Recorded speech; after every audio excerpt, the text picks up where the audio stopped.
నమస్తే, welcome to meta news.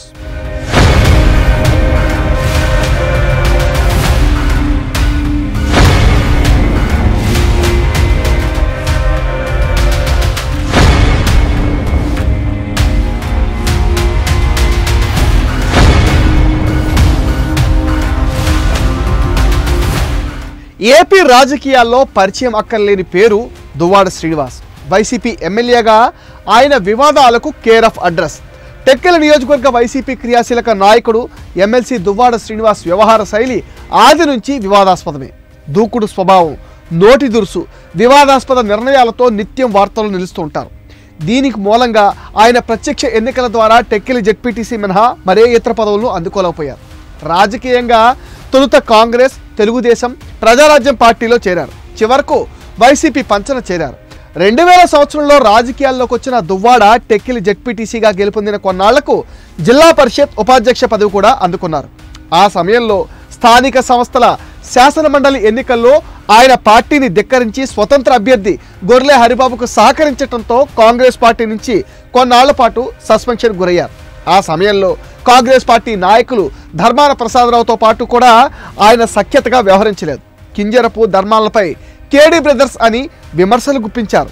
Tekkali ఎమ్మెల్యేగా పనిచేసిన హనుమంతు అప్పయ్య ధోరణి దొంగ అని, అప్పట్లో డీసీసీ అధ్యక్షురాలుగా వ్యవహరించిన బొడ్డేపల్లి సత్యవతిని స్వార్థపరురాలని అదే పార్టీలో ఉంటూ వారిపైన విమర్శలు గుప్పించారు. స్వపక్షంలో విపక్షంలాగా వారితో వివాదాన్ని కొనసాగించారు. దువ్వాడ వ్యవహరించిన తీరు అప్పుడు ఇప్పుడు కూడా వివాదాస్పదంగానే మారింది.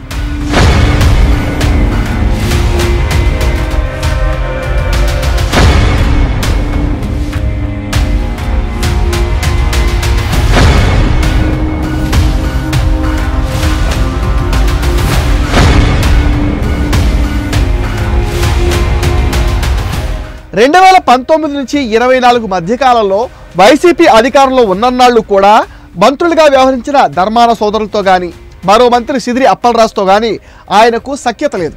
కాకర్లపల్లి థర్మల్ ప్లాంట్ను వ్యతిరేకిస్తూ ఆందోళనకారులతో కలిసి ఉద్యమాలు చేపట్టడంతో ఆయన పైన పలు కేసులు నమోదయ్యాయి.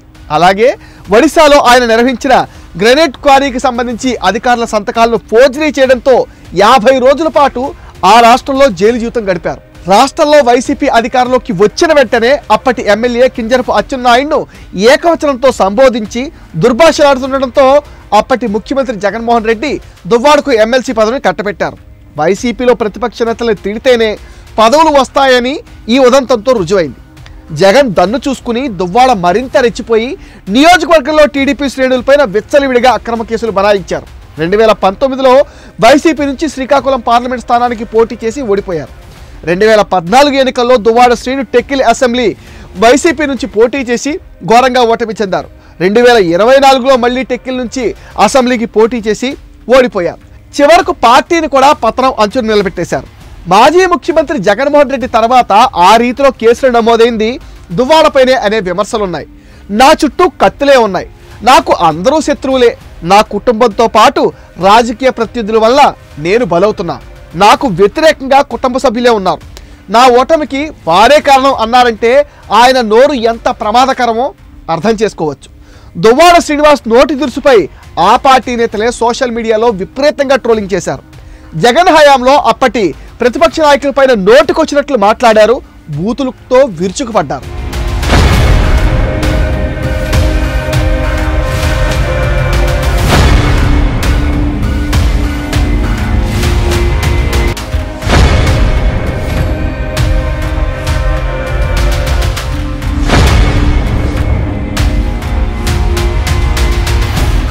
నారా లోకేష్, పవన్ కళ్యాణ్, చంద్రబాబు నాయుడు, అచ్చెన్నాయుడు పైన విమర్శలు చేశారు. అందరినీ ఏకవచనంతో సంబోధించారు. మగాడు ఎలా ఉండాలని నీతి సూత్రాలు చెప్పారు. కుటుంబ సంబంధాలపై అప్పట్లో ఆయన మాట్లాడిన మాటల్ని నెటిజన్లు గుర్తు చేస్తున్నారు. ఒక మగాడు కొన్ని వేల మందిని పెళ్లి చేసుకోగలడు, కానీ పద్ధతి, సంస్కారం, హిందూ మతం వంటివి అడ్డొస్తాయి. ఓ తెలుగువాడిగా ఏకపత్నీవ్రతమే మన మతం.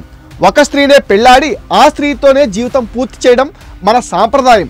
అటువంటి సాంప్రదాయానికి తూట్లు పొడిచిన నీచుడు పవన్ కళ్యాణ్ అంటూ దువ్వాడ శ్రీనివాస్ అధికారంలో ఉన్నప్పుడు ఒక మీడియా ఛానల్లో తీవ్రమైన వ్యాఖ్యలు చేశారు. ఇప్పుడు దువ్వాడ శ్రీనివాస్ దివ్యల మాదిరితో సహజీవనం చేయటం రచ్చ రేపుతుంది.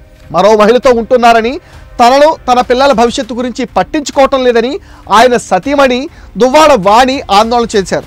ఆయన వైఖరిని బహిరంగంగానే భార్య పిల్లలు ఎండగడుతున్నారు. ఈ నేపథ్యంలో అధికారంలో ఉన్నప్పుడు దువ్వాడ శ్రీను చేసిన విమర్శల వీడియోలు ఇప్పుడు సోషల్ మీడియాలో వైరల్ అయ్యాయి.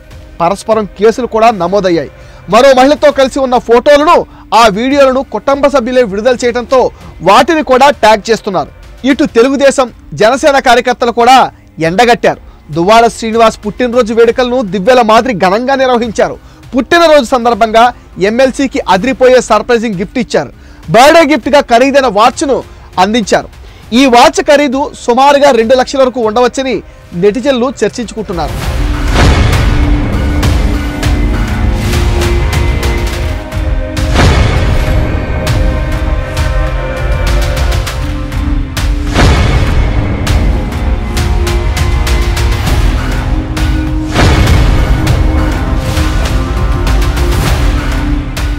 ఇప్పటికే వ్యక్తిగతంగా దువ్వాడ శ్రీనివాస్ తీవ్ర విమర్శలు ఎదుర్కొంటున్నారు. భార్య వాణి, పిల్లల్ని వదిలి దివ్యల మాదిరితో సహజీవనం చేస్తుండడంపై విమర్శలు వెల్లువెత్తుతున్నాయి. దువ్వాడకు కేసులు కొత్తేం కాదు. ఎమ్మెల్సీ దువ్వాడపై ఎన్నికల టైంలోనే 6 కేసులున్నాయి. 2011 నౌపాడ్ పోలీస్ స్టేషన్లో ప్రభుత్వ అధికారులపై దురుసుగా ప్రవర్తించినందుకు కేసు నమోదు కాగా 2018లో పోలీస్ ఛార్జ్షీట్ ఫైల్ చేశారు. ప్రభుత్వ ఉద్యోగులను అవమానించడం, బెదిరించడం వంటి సంఘటనలకు సంబంధించి 2011లో సంతబొమ్మాలి పోలీస్ స్టేషన్ పరిధిలో మరో కేసు నమోదు కాగా 2019లో ఛార్జ్షీట్ నమోదు చేశారు. 2011 నౌపాడ్ పోలీస్ స్టేషన్ పరిధిలో ప్రభుత్వ అధికారులపై దురుసుగా ప్రవర్తించినందుకు మరో కేసు నమోదు కాగా 2020లో ఛార్జ్షీట్ వేశారు. నౌపాడ్ పోలీస్ స్టేషన్ పరిధిలో 2011లో ప్రభుత్వ ఉద్యోగులను గాయపరిచినందుకు మరో కేసు నమోదు కాగా ఇది కోటబొమ్మాలి ఫస్ట్ క్లాస్ మెజిస్ట్రేట్ పరిధిలో 2017లో ఛార్జ్షీట్ వేశారు. ఎమ్మెల్సీ దువ్వాడ శ్రీనివాస్, ఆయన సన్నిహితురాలు మాదిరిపై కూడా తిరుమల పోలీసులు కేసు నమోదు చేశారు. ఇటీవల తిరుమల కొండపై దువ్వాడ మాదిరి చేసిన ఫోటోషూట్ సోషల్ మీడియాలో హల్చల్ చేశాయి. శ్రీవారి పుష్కరిణితో పాటు ఆలయం వద్ద ఫోటోషూట్ చేసినట్లుగా మాదిరిపైన ఆరోపణలు వచ్చాయి.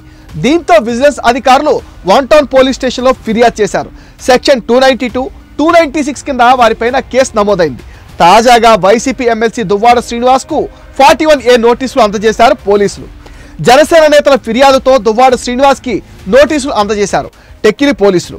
డిప్యూటీ సీఎం పవన్ కళ్యాణ్పై దూషణలు, జనసేన ఆఫీస్ మీద దాడిపైన ఫిర్యాదు చేశారు. దువ్వాడ ఇంటికి వెళ్లి నోటీసులు అందజేశారు పోలీసులు. టెక్కిలి నియోజకవర్గ జనసేన ఇన్ఛార్జ్ కణతి కిరణ్ కుమార్ ఆధ్వర్యంలో జన సైనికులు ఫిర్యాదు చేయడంతో దువ్వాడ శ్రీనివాస్పై పోలీసులు కేసు నమోదు చేశారు. గతంలో టెక్కిల్లో జనసేన పార్టీ కార్యాలయంపై దాడి చేయించిన వైసీపీ ప్రభుత్వం అధికారంలో ఉండడంతో పోలీసులు చర్యలు తీసుకోలేదు. దువ్వాడ శ్రీనివాస్పై చట్టపరమైన చర్యలు తీసుకోవాలని వారు కోరారు. మొత్తం మీద దువ్వాడ మరోసారి జైలు జీవితం గడపడం ఖాయం అని అంటున్నారు.